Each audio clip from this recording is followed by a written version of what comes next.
gue tuh suka observe. Makanya kalau lo lihat karya-karya video-video yang gue buat itu deket lah isu-isunya dengan sekitar kita. Kalau ngomongin masa kecil, kita hidup.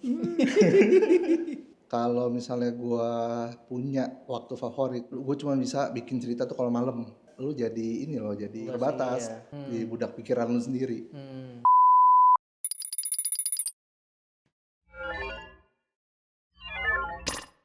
Hai, welcome to Eden Podcast.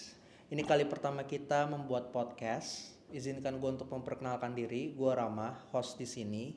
Dan buat kalian yang nanya, Eden itu apa? Kita sebenarnya adalah production house yang mencoba untuk membuat podcast untuk kalian tonton.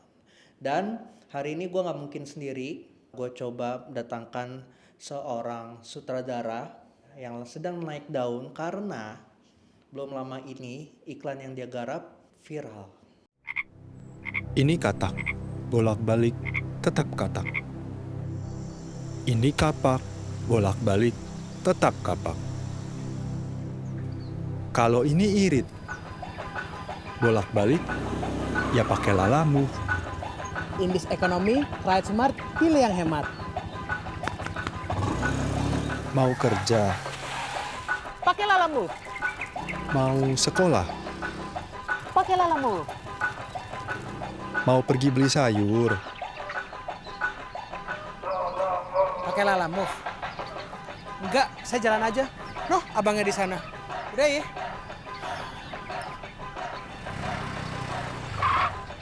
Bu, harusnya pakai lalamuk dong. Kan lagi iklan.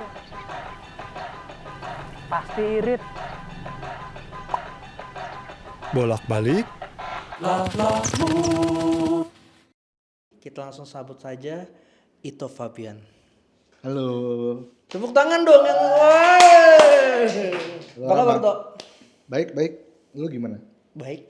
Wih, Lagi sibuk apa nih? Lagi sibuk membangun production house aja. Oh iya sih. Buat yang nonton, ada yang belum tahu Ito. Lu coba deskripsikan Ito Fabian itu orangnya seperti apa? Ya jadi gua awalnya bermula dari seorang fotografer, terus gak berapa lama COVID, karena gua seorang fotografer event, otomatis event kan berhenti semua tuh. Event berhenti semua, terus gua cobalah ke industri yang masih jalan pada saat itu, yaitu syuting. Walaupun terseok-seok juga. Iya, walaupun terseok-seok juga. Sebenarnya nggak terseok-seok sih. Kan banyak yang dipospon biasanya kalau waktu COVID itu. Tapi kan lumayan rame sebenarnya pas COVID syuting tuh lagi rame-ramenya. Karena kan yang bisa jalan kan cuman syuting ya waktu itu. Dengan protokol yang jelas. Iya, dengan protokol yang jelas. Jadi gua ikut temen gua. Akhirnya gua selama COVID gue jadi first AD, kerja sama berapa produksi, berapa director. Terus diajak lah sama si Alif buat bikin production house. Buat bikin production house bareng-bareng karena waktu itu ada kesempatannya juga, ada momentumnya, ya udah kita coba bangun bareng-bareng. Dalam 2-3 tahun gitu nggak begitu jalan juga, sepi juga production house-nya, kayak ada beberapa project gede, cuman ya udah that's it. Sampai akhirnya datang si Henry itu, datang dia ngajakin buat seriusin lah ini production house. Ya udah kita seriusin, kita mulai bikin PT, mulai bikin kantor, datang kantor tiap hari, bikin sistem, rekrut orang, ya udah akhirnya jadilah sampai sekarang Eden Studio. Nice. Dan di saat transisi itu ya gue udah mulai berani juga lah ngedirect, setelah ngamatin berapa director, berapa orang, treatment dan segala macem, gue mulai belajar. Akhirnya mutusin ya udah gue jadi director aja, cukup lah jadi AD. Tapi kalau boleh gue tanya, kenapa industri ini? Kenapa? Kebetulan karena terjebak sih. Kenapa jebak Karena awalnya kan emang dari dunia fotografi tuh. Gue nyoba-nyoba juga yang lain. Gue nyoba jualan baju pas zaman dulu. Nyoba nge-DJ lah, apalah. Cuman gak tahu kenapa gue baliknya ke sini lagi. Ya kan yang gue cerita tadi sih pas COVID. Tapi terbentuknya tuh gimana Tok? Cara karakter, secara insting gitu. Lu tuh terbentuknya gimana? Kalau misalnya gue tarik balik nih, Ito kecil tuh gimana sih? Apa memang bokap lu sosok seorang kreatif juga, atau nyokap lu memang sosok kreatif juga, jadi nurun ke anaknya atau gimana? Dibilang ya kalau ngomongin masa kecil, kita hidup. Kalau ngomongin masa kecil sih ya gue mungkin kalau dibilang dunia kreatif mungkin iya karena bokap gue itu kerja di agensi. Hmm. Bokap gue kerja di agensi udah puluhan tahun, nyokap gue juga sama. Nyokap gue tuh graphic designer. Jadi emang dari kecil itu kita dibiasain buat bebas berekspresi, bebas ngambil keputusan sendiri, asal tanggung jawab. Ya mungkin itu yang ngebentuk gue sekarang juga. Jadi kayak gue lumayan bebas dalam berpikir gitu. Kayak mikirin apa aja boleh, terus membuat apa aja tuh ya udah gue semangat. Karena nggak pernah dibatasin juga dari kecil. Ya terlihat sih, lu tuh orangnya memang bebas berekspresi. Ide-ide yang lu lontarkan ke karya lu juga menurut gua kayak out of the box banget, kok bisa kepikiran gitu loh. Kita bakal bahas itu nanti yang iklan yang lu buat dan viral itu. Tapi gua mau tahu nih sebelumnya, gimana caranya seorang Ito Fabian itu menggodok idenya? Godok ide ya. Hmm. Gua tuh suka observe. Hmm. Gue suka ngeliat apa yang terjadi di sekitar gue. Makanya kalau lo lihat karya-karya video-video yang gue buat itu deket lah isu-isunya dengan sekitar kita, nggak terlalu jauh. Ya karena ya emang gue mencoba mencari apapun yang menarik kan kita kan sebenarnya kan bikin iklan itu pengennya terlihat bedaan supaya kita menonjol. Ya. Kalau misalnya dalam iklan itu kan barang-barang biasanya kita gunakan dalam kehidupan sehari-hari. Jadi observe aja dalam kejadian apa nih kira-kira kita bisa membuat sesuatu tuh jadi unik. Kayak dalam rutinitas sesuatu nih kayak misalnya lu pergi ke pasar. Pergi ke pasar kan butuh beberapa proses nih. Misalnya lu keluar rumah, lu jalan, lu nyampe pasar. Ada tiga step nih untuk nyampe ke pasar. Biasa yang gue ambil ya di bagian keduanya nih, di tengahnya apa nih yang bisa bikin unik. Jadi lu keluar pasar, pas di jalan lu ketemu jin atau ketemu apa. Nah itu ya biasanya gue jadiin cerita, baru endingnya tetap sama, lu nyampe ke pasar. Oke. Tapi dengan cara apa itu ya bisa gue lihat dari kehidupan sehari-hari. Oke, jadi itu cara pikirnya seorang Ito Fabian, bagaimana dia menciptakan karya-karya yang nyeleneh, lucu dengan tiga proses itu.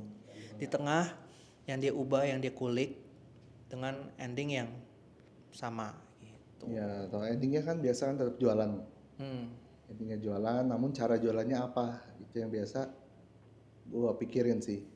Kalau zaman sekarang ya awal juga dipikirin sih kan karena ada hook ya. Ada hook ya itu kadang strukturnya juga diubah. Jadi mungkin dari 213 atau 123 ya gitu. Lu itu enaknya kalau misalnya mendapat ide atau lagi berpikir untuk bikin sesuatu gitu, ada waktu-waktu khususnya nggak sih atau tempat favorit gitu? Kalau tempat favorit atau waktu favorit gua rasa nggak ada ya. Kalau misalnya gua punya waktu favorit misalnya nih, gue cuma bisa bikin cerita tuh kalau malam. Cuma bisa kalau begadang. Lu jadi ini loh, jadi kayak Terbatas gitu gak sih? terbatas Ya. ya kan, kayak lu tuh jadi budak pikiran lu sendiri. Makanya gua tuh membiasakan kapan aja kalau misalnya ada waktu senggang gue bisa mikir ya gue mikir. Kayak mungkin dari perjalanan gua ke kantor, perjalanan pulang di kantor itu kalau ada kesempatan ya gue mikir aja. Ide apa ya, ini apa ya, bisa diapain ya, bisa dibikin apa, bisa gini-gini gitu. Lu ada banking ide gitu nggak toh? Kalau misalnya lu lagi, ya lu bilang kan kayak on the way ke kantor lu mikir, terus lu kepikiran sesuatu, apakah lu langsung catet itu ide lu untuk banking aja gitu? Suatu saat mungkin kepake gitu. Nggak ada sih. Sebenarnya gue kepikiran punya banking begitu, kayak nyatet-nyatet ide-ide yang gue itu kayak. Tapi begitu sampai rumah biasanya gue lupa atau sampai gue mau nyatet gitu gue, aduh apa ya tadi ya. Jadi ya benar-benar gue ingat-ingat aja. Jadi itu kayak PR. Sebenarnya lu mau seperti itu, ngebanking kayak langsung catet gitu, tapi ya belum Iya, belum lakukan aja, belum gue konsisten lakukan, gitu. belum konsisten. Jadi kalau misalnya apa namanya ada brief atau apa gitu yang mengharuskan gue untuk brainstorm sendiri, gue nyari ulang di kepala gue kayak itu apa yang lucu ya, gitu-gitu sih. Apakah lu cukup pede kalau misalnya lu dapet label Ito si director yang kuat di komedi? Gue nggak belum merasa gue kuat sih karena gue masih struggling. Kalau misalnya gue kuat, gue langsung mikir nggak pakai usaha gitu kan. Cuman ya gue masih takut nggak lucu sebenarnya kan kalau misalnya bikin treatment komedi, karena kan komedi itu general, subjektif. Kayak menurut lo lucu, menurut gue nggak lucu. Tuh, jadi kalau misalnya dibilang kuat di komedi, ya gue cuman bikin apa yang lucu tuh menurut gue. Yang belum bisa dibilang kuat sih kalau gue bilang ya. Soalnya belum. Tapi lu nyaman dengan feels itu? Gue nyaman sih, karena gue juga suka ngerjainnya. Terus kayak banyak jokes yang bisa gue keluarin juga kan. Gue soalnya sehari-hari juga kadang suka ngetes. Iya, ngebanyol. Gue suka ngetes ke temen dulu tuh kadang jokes. Ini works nggak nih? Kalau misalnya mereka ketawa, ya udah, oh bisa nih dipakai nih. Gue mau ngucapin selamat dulu soalnya nih karya yang lu buat kali ini menurut gue works, efisien, Terima singkat, kasih. padat, jelas, dibalut dengan komedi yang simple menurut gue, tapi menurut gue ini adalah komedi yang smart komedi gitu. Jadi kayak Terima kasih. boleh tepuk tangan. Nah, gue mau nanya nih, bedah ide bolak-balik, ceritain idenya dulu boleh nggak? Ide bolak-balik ya untuk Lala Move. Ini ide ya sama kayak yang gue bilang tadi. Idenya itu keluar waktu gue lagi pulang. Pertama gue jelasin dulu deh, brief dari klien itu ingin menjual iritnya naik Lala Move Ride. Emang kata kuncinya tuh irit. Jadi pas gue pulang dari kantor, gue mikir kan, irit tuh ngapain ya? Sebelumnya gue udah pernah bikin campaign buat mereka. Kayak sama briefnya, irit juga, si paling irit. Nah itu gue ngambil dari anak kosan, karena dulu kan gue anak kosan. Terus kalau ini, apalagi ya, jadi gue nggak boleh ngambil satu persona nih. Jadi kayak gue ngambil kondisi sebenarnya. Biasa orang pakai itu buat apa sih? Buat ride hailing begini. Ya buat pergi ke kantor, buat ke sekolah. Nah orang kalau ke sekolah pergi doang kan ya udah pakai lalamove-nya cuma sekali. Cuman gue bikin bolak-balik ya biar dia pulang pergi juga naiknya lalamove. Pas di motor ya gue nyadar, oh iya bener bolak-balik irit. Terus gue nyambungin lagi apa ya yang bisa menggambarkan bolak-balik irit. Nah kebetulan anak gue tuh baru belajar ngomong. Anakku baru belajar ngomong, terus dia tuh baru bisa ngomong katak.